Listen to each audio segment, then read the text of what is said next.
So Lauren Boebert goes down on the floor, a great Republican representative. And Boebert's like, okay, so you guys all of a sudden want to talk about inappropriate action only when it seems to be Republicans. She's like, what about these inappropriate actions by members of Congress? And she just laces into Ilhan Omar and Eric Swalwell. And just listen. You don't need to hear any more from me. Check this out. Democrat policies are so pathetic and have done so poorly that the left has nothing else to do but troll the internet looking for ways to get offended and then try to target members and strip them of their committees. This is a dumb waste of the House's time. But since the Speaker has designated the floor to discuss members' inappropriate actions, shall we? The Jihad Squad member from Minnesota has paid her husband, and not her brother husband, the other one, over $1 million in campaign funds. This member is allowed on the Foreign Affairs Committee while praising terrorists. A Democrat chairwoman incited further violence in the streets outside of a courthouse. And then the cherry on top.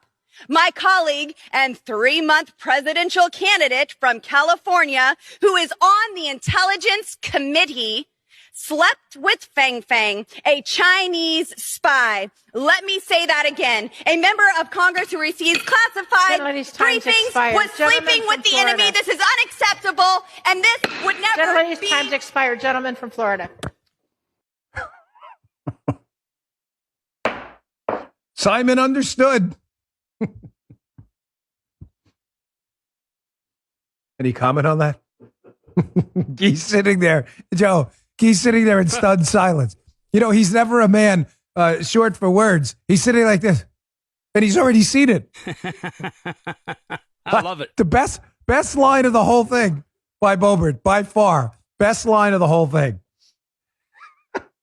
He goes, and Ilhan Omar's husband, and not her brother husband.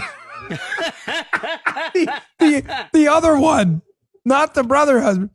Then she's obviously talking about Maxine Waters. She's the chairwoman of a committee inciting violence. Then at the end, she talked about Eric Swalwell and his alleged sexual activities with a Chinese spy. He definitely understood the assignment. Folks, a very serious note. New rules. We clearly have a bifurcated society where any sense of justice has gone out the window.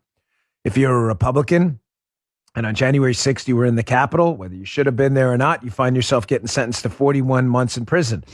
Like that guy Jacob, they call him the QAnon shaman or whatever ridiculous name they call him, right? You find yourself in jail.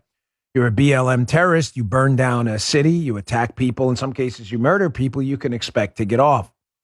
If you're in a gang warfare situation in Chicago, you can have the Chicago city prosecutor say, oh, don't worry. It was mutual combat. And they get off. Don't laugh. That happened. Gang warfare. Remember that one? No, they were shooting at each other. She's like, we're not going to prosecute. It was mutual combat. Oh, okay. I didn't know that was the rules. You're dueling in the streets now? In Congress, there's a bifurcated set of rules as well. If you're a Republican, you do something they don't like, they dedicate a whole day on the floor to making sure they shut you down. Yet again, you're Ilhan Omar, marry your brother. Maxine Waters call for violence in the streets, or Eric Swalwell have an alleged sexual interaction with a Chinese spy. No worries at all. You're A-okay. No, you're not A-okay. We're not letting any of it go. Ever. New rules are in effect. And if you don't understand the assignment in 2022, then you better not run for office. You just heard The Dan Bongino Show.